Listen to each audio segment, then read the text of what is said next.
Ну и в конце пожелаем им всего, что они самые лучшие.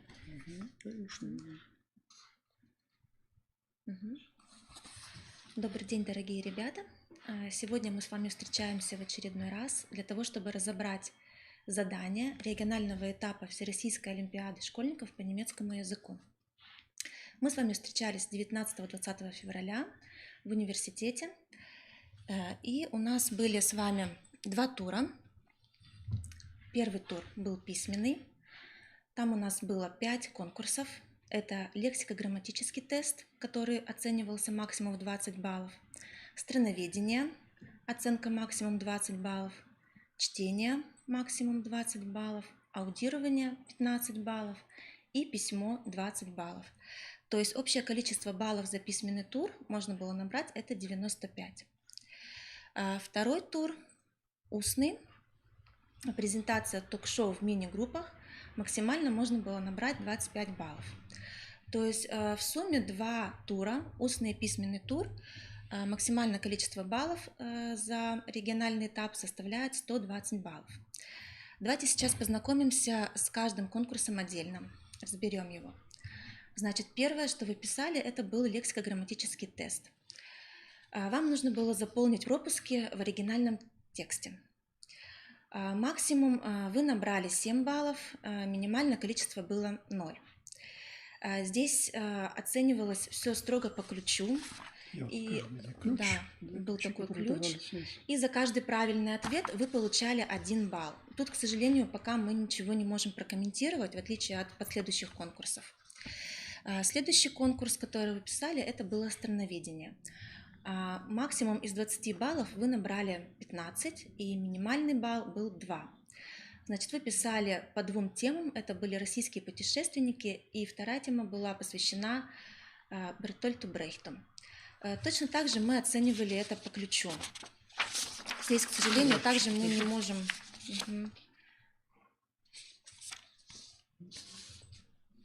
Никаких других вариантов обсудить не можем. Чтение. Чтение максимум набрали 17 баллов, минимум 5 баллов. Значит, там было 2 части. В первой части у вас был оригинальный текст, где вы должны были найти соответствие или несоответствие какого-либо высказывания в фразе или в тексте. И вторая часть, нужно было найти продолжение для 8 предложений, составляющих в результате один единый целостный текст. Нужно сказать, что в целом среди вас, среди 16 участников, вторую часть вы написали хорошо, удачно, в отличие от первой. То есть максимальное количество ошибок это было в первой части. То есть когда вы в следующий раз будете готовиться к олимпиаде, может быть, к ОГЭ, ЕГЭ, то вам нужно обратить внимание на вот такой тип заданий в чтении, как вот первая часть, то есть оригинальный текст, предполагающий поиск соответствия или несоответствия какого-либо высказывания фразы в тексте. То есть вот этот вид заданий вам нужно прорабатывать, тренироваться на нем больше. Аудирование. Максимально из 15 вы набрали 9 баллов, минимум 5 баллов. То есть вы двукратно прослушивали текст и в последующем решали тестовые задания. Также мы проверяли по ключу. Письмо. Вот письмо. Из 20 баллов максимум вы набрали 20, минимум, к сожалению, 0. Вот здесь вот мы конкретно остановимся на типичных ошибках и разберем вот этот конкурс подробно. Значит, ваша задача была следующая. Вам нужно было написать основную часть текста, логически и содержательно связанную с имеющимся зачином и концом. Это было творческое, такое креативное задание. Оно было ориентировано на проверку умений письменной речи, как вы можете уйти от шаблонности, от штампов каких-то и спонтанно, как вы можете среагировать на заданную задачу.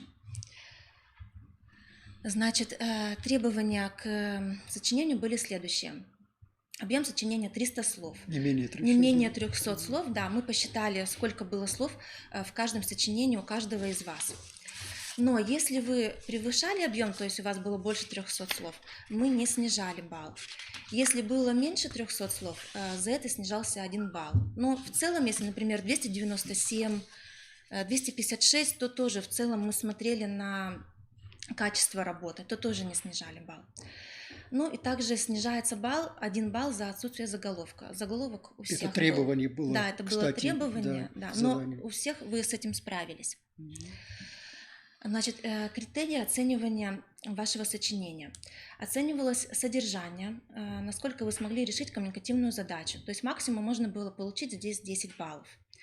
Оценивалась композиция, то есть ошибки с точки зрения, насколько вы соблюдали абзацы, как вы правильно членили, делили ваш текст. Здесь максимум можно было набрать 2 балла. Следующий критерий – это была лексика. Насколько вы правильно, уровень вашего лексического запаса, насколько у вас правильно была лексическая сочетаемость.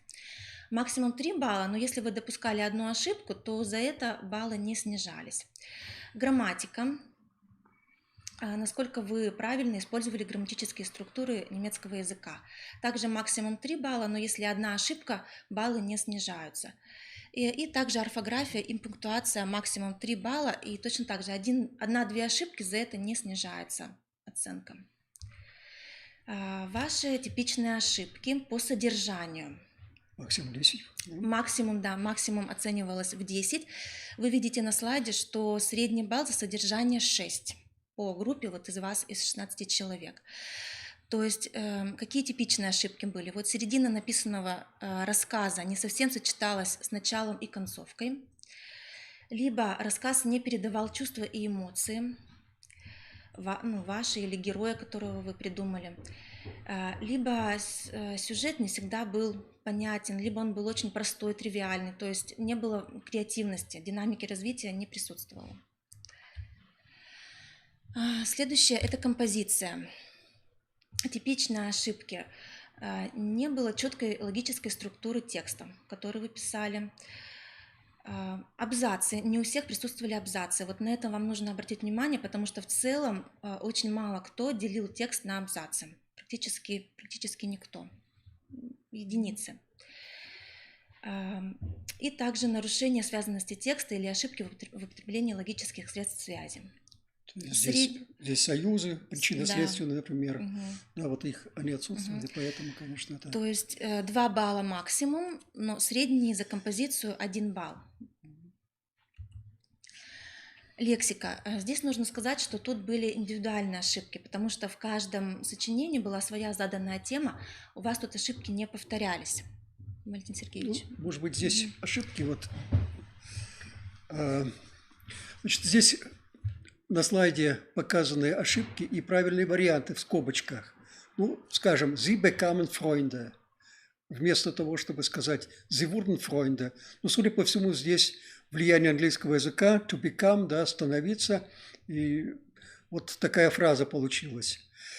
Очень частой такой ошибкой была ошибка на глагол mögen.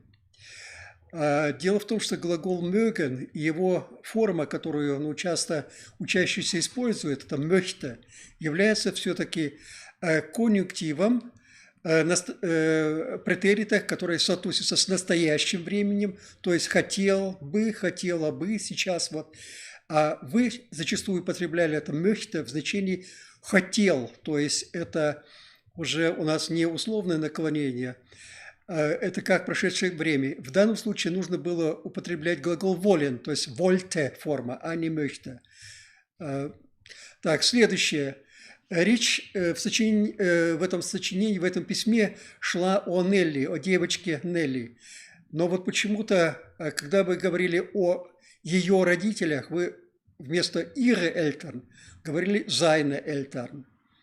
Понятно, если бы была связь das Mädchen и seine Eltern, здесь еще можно было слово существительное среднего рода, да, сочетается с притяжательным местоименем sein. Здесь это возможно. Но когда вы говорите Nelly или там sie, и уже нужно употреблять, конечно, здесь местоимение ihre Eltern. Очень часто были ошибки в клишированных выражениях, в клише. Но здесь, опять же, такие индивидуальные были ошибки. Мы просто написали эту ошибку, но вот далее не разъясняли, какие. Зачастую делалась такая ошибка, как, например, in der Schule lernen. Lernen все-таки немецкий глагол этот «учить» обозначает изучать что-то. То есть можно Deutsch lernen, Mathematik lernen, но немцы не употребляют это слово в сочетании in der Schule. In der Schule lernt man zum Beispiel Mathematik, lernt man Deutsch. Да? Но учиться в школе, немцы употребляют здесь выражение in die Schule gehen или там die Schule besuchen. Вот здесь учтите это на будущее, в общем-то усвойте эти фразы. Ну, такая достаточно, ну, может, мелкая ошибка, но которая влияет на понимание текста, это ändern и sich verändern. Sich verändern или verändern – это изменяться внешне. Да, если человек по прошествии нескольких лет, он изменяется, ну, внешне становится, скажем так, старее, то это hat sich verändert. А если внутренне меняется, это все-таки ändern или sich ändern. Далее такая ошибка, следующая вот со звездочкой, да, звездочка обозначенные ошибочные варианты.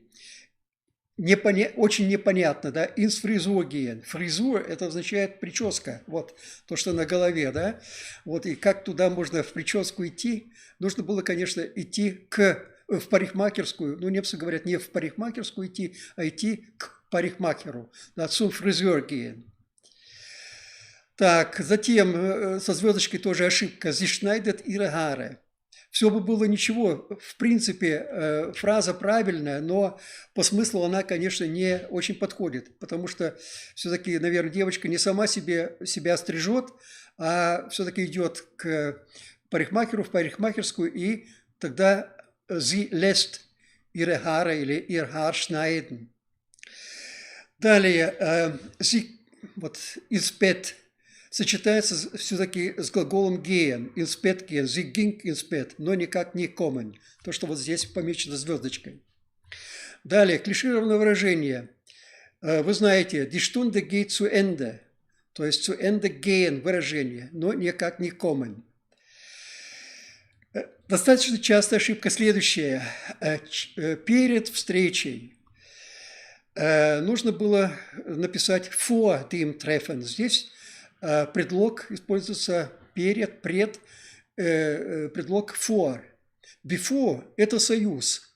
То есть прежде чем пойти гулять, он сделал домашнее задание. Before spazieren geht, да, то есть это в придаточном предложении. Союз. То есть здесь вот неправильное употребление. Я считаю, что это тоже влияние английского языка. Там в английском языке есть такой предлог before. Вот отсюда это идет. Мы понимаем, что есть люди, участники, которые изучают немецкий, может, как второй, или немецкий как первый при втором английском, да, то вот здесь вот есть вот такая межязыковая интерференция. Учтите, вроде слова похожи, языки похожи, но немножко употребление не такое. Ну и далее, вот еще одну ошибку мы выписали. Sich gewöhnen. Sich gewöhnen употребляется все-таки sich, не hat gewöhnt, а hat sich gewöhnt. Но hat gewöhnt можно употребить gewöhnen. Это приучать кого-либо. Die Mutter hat ihr Kind zum Zähneputzen gewöhnt. То есть приучила его чистить зубы. Ну и так далее. Ошибок можно здесь было выписать много, но вот такие, наверное, яркие ошибки мы вынесли вот в эту нашу презентацию. Так, средний балл за лексику у нас единичка, хотя, видите, диапазон при максимуме 3 балла, диапазон вот, баллов от 0, то есть кто-то даже заработал 0 баллов, до 2 баллов. Тройки ни у кого за это не было. То есть у всех есть свои ошибки. Так, ну, следующее, да, это грамматика, в отличие от лексики. Здесь уже общие ошибки у всех были одинаковые, и, наверное, это самое такое сложное для участников, наверное, да, да, то есть у вас, например, в тестах лексико-грамматический тест из всех конкурсов вы написали хуже всех, в отличие от лексики, аудирования и других конкурсов. И в письме то же самое, то есть грамматика, то, что мы оценили ниже всего. То есть средний балл, видите, мы даже вынесли 0. Максимальное количество ошибок по сочинению 31. В отличие от лексики, здесь уже не индивидуальные ошибки, а многочисленные общие ошибки.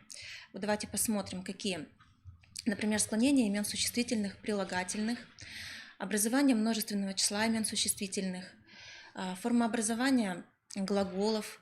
Вот извините, вот Да, здесь вот да. форма образования глаголов, здесь имеется в виду и выбор временных форм глаголов, то есть может быть такое чередование, ну, не допустимое, то идет в презенсе, то в претерите, то идет в перфекте.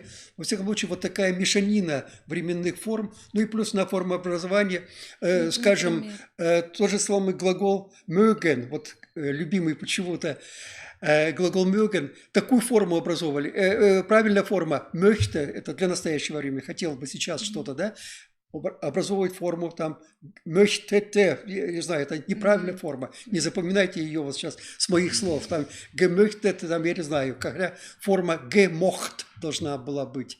Вот такие вот вещи. Ну, да? другие, там, например, Проблемы, шлисен, ну, наоборот, не было шлос, да, что-то другое.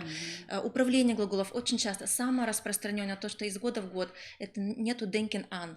Denken über. В управлении глаголов очень много ошибок.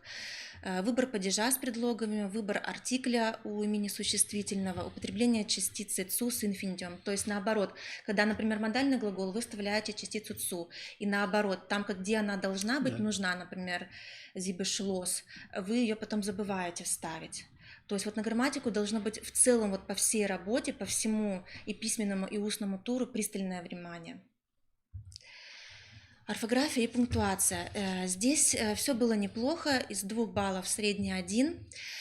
Самые распространенные ошибки. Вы выделяете модальные слова в немецком языке запятой, они не выделяются. У нас в русском языке это вводные слова, вводные предложения. Да, в русском языке они выделяются. Возможно, определенно, vielleicht, bestimmt. В немецком языке, пожалуйста, не выделяйте эти слова запятыми. Они занимают, в общем-то, такое же место. Первое место говорю, занимает, да. Дальше идет Vielleicht, глагол, да. vielleicht, geht sie.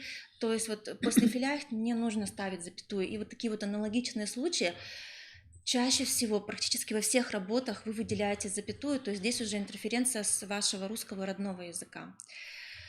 Дальше очень часто встречается наличие точки в заголовке текста.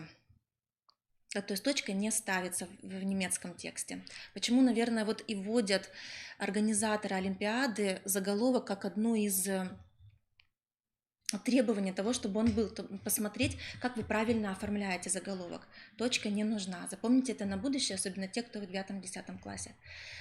Дальше наоборот, у вас отсутствует запятая в распространенных инфинитивных оборотах с умцу. То есть вы говорите, дальше должна быть запятая для того, чтобы перед нужно поставить запятую.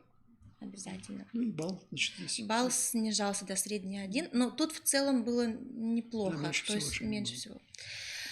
Дальше устная речь, которую мы тоже сейчас разберем. То есть из 25 баллов максимально набрали 2 человека 19 баллов, минимум 9.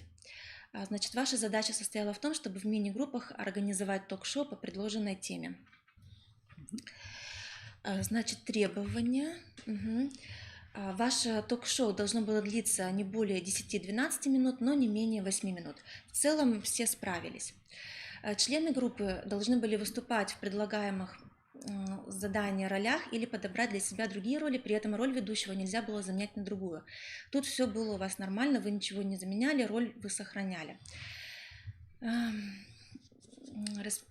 Это вы сделали. Все члены группы должны были высказываться примерно в равном объеме.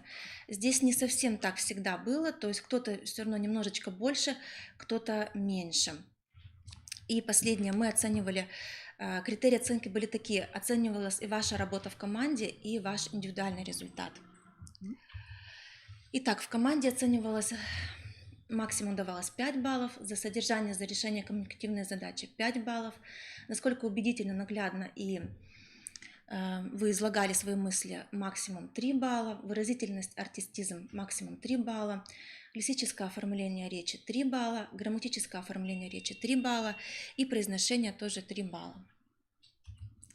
Значит, содержание, максимум 5 баллов, средний балл содержания 3.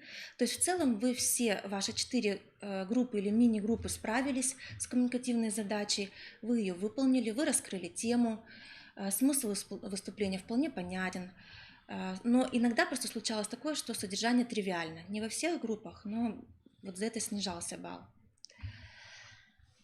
Работа в команде. Не все высказывались в равном объеме. То есть были те, которые мало высказывались, не отстаивали свою позицию. И взаимодействие участников. То есть ведущий, он должен взаимодействовать всех остальных. А получалось так, что каждый из вас отдельно высказывался. Каждый из вас отдельно высказывал свою точку зрения. Вы не взаимодействовали, вы не реагировали на высказывания ваших собеседников, ваших коллег. Поэтому из 5 тут среднее получилось 2 балла. То есть работа в команде ниже, чем содержание. Тут можно было, конечно, согласиться с кем-то, выразить свое согласие с Опровергать. предыдущим, да, опровергнуть мнение другого, привести свои аргументы против или за. То есть вот это здесь немножко не хватало. Это бы показало вот это именно работу в команде, то есть эту связку между членами группы. То есть вот это на будущее вам нужно, когда вот, допустим, те, кто также в 9-10 классе, вы будете участвовать, то есть больше взаимосвязи должно быть в группе, то есть это должно быть ток-шоу, не каждый сам за себя. Убедительность, наглядность, изложение, максимум 3 балла, средний балл 1. Не всегда излагали убедительно, не всегда хватало аргументов, не всегда доводили вот это вот до конца. Не у всех получалось. Выразительность, артистизм.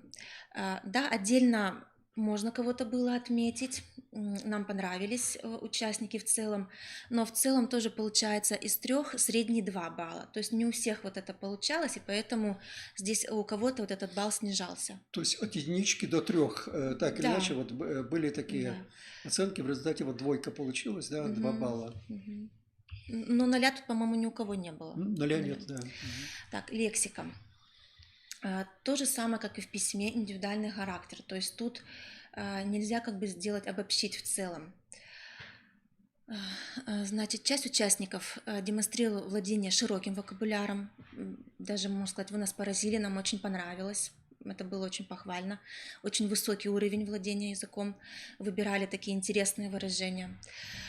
А часть участников не всегда, например, правильно сочетали какие-то лексические единицы, либо наоборот, лексический запас был ограничен. И поэтому в связи с этим и задачу-то было трудно вам решить. Поэтому здесь из 3 средний 2, но неплохо. Опять-таки возвращаемся к грамматике. Из 3 2, но, наверное, все равно здесь это будет самое слабое место. То есть из-за устной то же самое, за грамматику снижалось очень сильно, потому что было очень много. Значит, вам нужно было доказывать свою позицию, поэтому вы очень часто, да, в сравнении с лексическим аспектом, то же самое, как и в письме, да, в грамматике намного больше ошибок. То есть в основном мы фиксируем здесь опять грамматику. То есть в связи с тем, что вы доказывали свою позицию, вы, например, часто использовали союз while. И поэтому порядок слов вы после этого союза нарушали. То есть глагол часто не вставляли в конец. Либо наоборот then. Пытались использовать then, но опять-таки где-то нарушали порядок слов. Употребление предлогов и очень сильно, да, на управление глаголов. То есть управление глаголов, оно не совпадает с русским языком, нужно учить отдельно их. Грамматическое оформление. Так, это у нас... Следующее. Ага. Произношение. В целом у вас нормативное произношение, было понятно, о чем вы говорите. Здесь нету вот таких вот каких-то сильных у нас претензий, все в целом в норме. Не препятствует совершенно пониманию ваше произношение, но из 3 средний балл 2. То есть кому-то, видимо, все-таки мы 1 балл снижали, и поэтому в среднем получилось 2 Здесь балла. вот интонационный рисунок высказывания нарушался иногда, да. Вот ошибки, которые вы допускали в произношении, они, вот здесь написано у нас, коммуникация не разрушалась. То есть мы всегда вас понимали, несмотря, всегда. Ну, может быть, на не очень верно произнесенное слово, на не очень верно произнесенную фразу, но тем не менее, в общем-то, всегда. Коммуникация, то есть понимание не разрушалось, не нарушалось. То есть всегда понятно, что вы говорите, здесь все в порядке. Так, благодарим за внимание, ребята. Ну, в целом хочется сказать, что вы нам очень понравились. Те, кто в 9-10 классе, мы вас ждем следующий год. Мы очень хотим, чтобы вы приняли еще раз участие в этой Олимпиаде. Мы считаем, что если вы попали на региональный этап Всероссийской Олимпиады, то мы вас уже автоматически считаем победителями, мы считаем вас лучшими. Готовы ответить на ваши вопросы? Валентин Сергеевич, что-то еще хотите сказать? Спасибо. Тогда все. Всего вам хорошего, всего доброго и удачи. Успехов в изучении, да, Удовольствия в изучении иностранных языков, не только немецкого. И немецкого в том числе.